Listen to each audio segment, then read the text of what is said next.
Em nome do Pai, do Filho e do Espírito Santo. Amém. Enviai, Senhor, do alto céu, vossa luz, vossa verdade. Elas serão meu guia, me levarão até o vosso Monte Santo, até a vossa morada.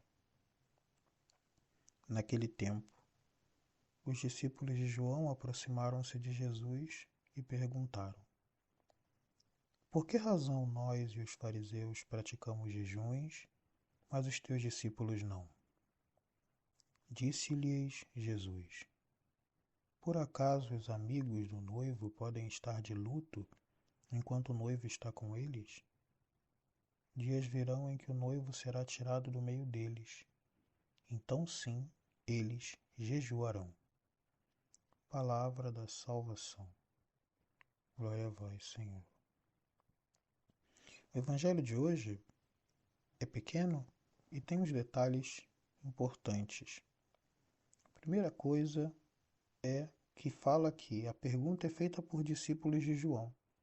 E vale a pena lembrar, Jesus já tinha aparecido com São João Batista, então é no momento em que São João possivelmente ainda está vivo, e os discípulos de João vão fazer perguntas a Jesus, porque João já tinha falado: Eis o Cordeiro de Deus que tira o pecado do mundo. Então não é como uma pergunta dos fariseus, como alguém que está querendo destruir, ou como alguém que está querendo criticar nosso Senhor. São pessoas que, seguindo João, estão interessadas em entender. E essa pergunta é curiosa também, porque olha o que eles perguntam: Por que razão nós e os fariseus praticamos jejuns, mas os teus discípulos não?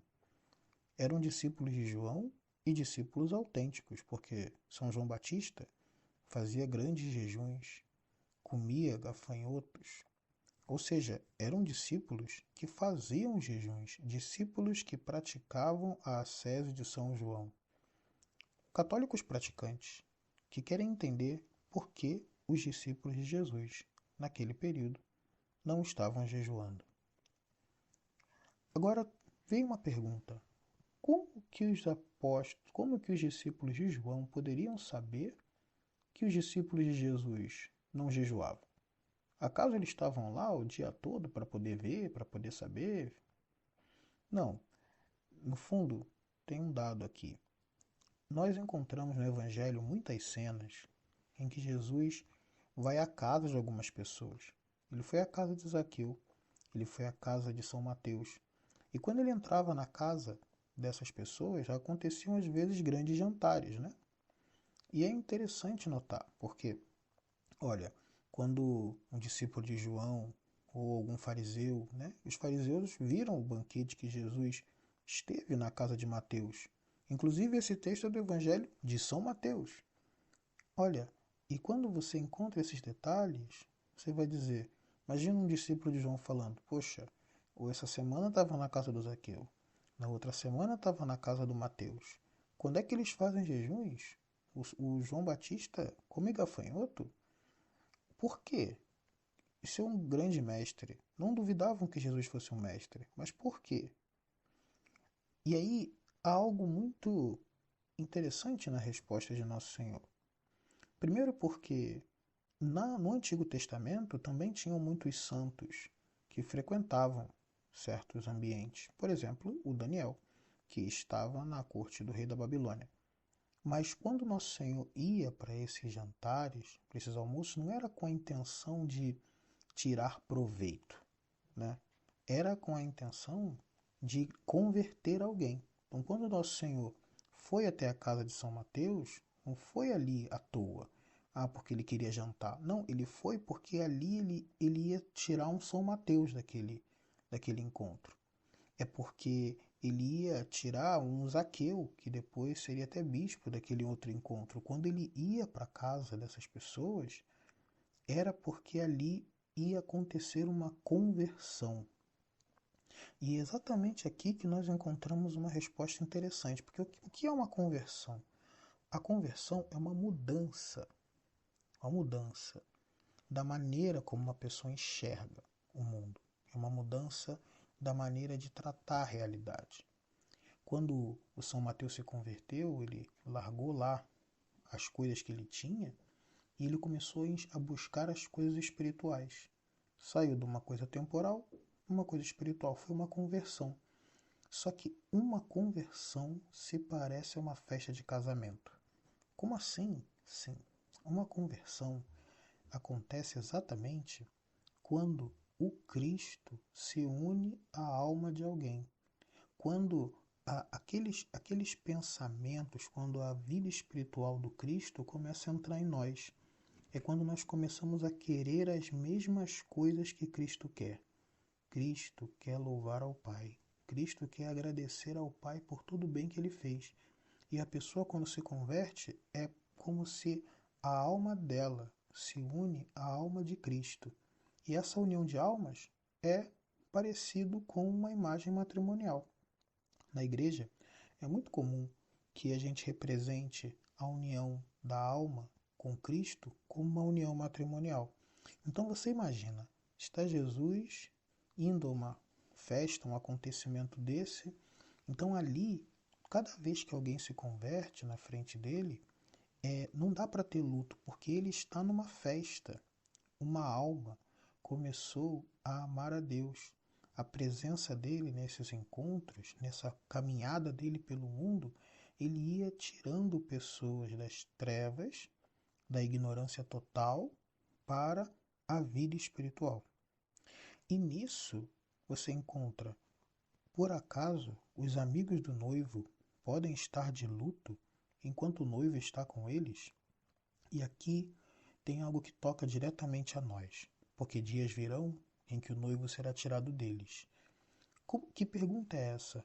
Quando Jesus estava presente no meio do mundo do lado dos apóstolos, ali já estava o prêmio. E aí é por isso que talvez a gente tenha dificuldade para entender o significado do jejum. Tem muitos significados. Um deles é, sim, dominar os nossos instintos da concupiscência, que é um significado bem humano. Mas tem um outro significado. A razão é porque nós queremos ver a Cristo, nós acreditamos em Cristo, nós queremos escutar a sua voz. Nós já conhecemos as palavras de Jesus, porque elas estão escritas na Sagrada Escritura e a igreja a conserva até hoje. Mas a voz dele, só alguns santos escutaram. E essa voz, que é a sua presença, que é a sua maneira de fazer as coisas, esta voz os apóstolos escutavam, a presença dele, que gerava conversão. É como se ele dissesse: não tem como eu estar em júbilo e os meus amigos não estarem em júbilo também. Ah, tem um detalhe interessante nessa frase dos amigos do noivo. Porque a amizade, ela é exatamente uma virtude que faz com que tenhamos uma unidade de alma. Quando nós somos amigos de uma pessoa, nós ficamos felizes com a felicidade dele e nos entristecemos com a tristeza dele. Pois acontece assim também. Jesus está falando: olha, os amigos do noivo, o noivo é aquele que desposa a alma de quem se converteu. Ele fala: os amigos do noivo não podem estar de luto, porque é próprio dos amigos estarem com a alma unida. Se o Cristo está em júbilo, eu também estou em júbilo. E júbilo não é para jejum, jejum é prática penitencial. Agora, e por que dias virão em que o noivo será tirado do meio deles? Então sim, eles jejuarão, pois é para nós, né? Porque nós não temos a presença física de Jesus na nossa frente. E o que nos impede, então, de sermos plenamente entregues à vida espiritual, como aconteceu com tantos santos, alguns deles crianças, outros mais velhos? O que falta? Falta que a gente consiga se desapegar de certas coisas. E muitas dessas coisas são prazeres sensíveis, prazeres da língua, ou às vezes prazeres do tato, ou prazeres vinculados à vida conjugal. Muitas dessas coisas vão nos impedindo de sentir a alegria que vem da vida espiritual. Então, é como se ele falasse: um dia o noivo vai ser tirado, um dia eles não vão estar mais na minha presença física. E aí eles farão jejum para que eles possam encontrar o noivo novamente. E aí farão grandes jejuns. E é jejum que a gente está fazendo agora. Quando a gente fala que temos a intenção de crescer espiritualmente, é de que a presença de Cristo fique mais evidente para nós. Ele é real, ele existe, mas não está tão evidente. Será plenamente evidente no céu, mas vai ficando mais evidente a sua presença à medida que crescemos na vida espiritual. E se os nossos apegos, se os nossos vícios nos impedem de encontrá-lo, então fazemos os grandes jejuns do qual nosso Senhor falou. Que o Senhor nos ajude, nos livre do mal e nos dê a sua paz. Em nome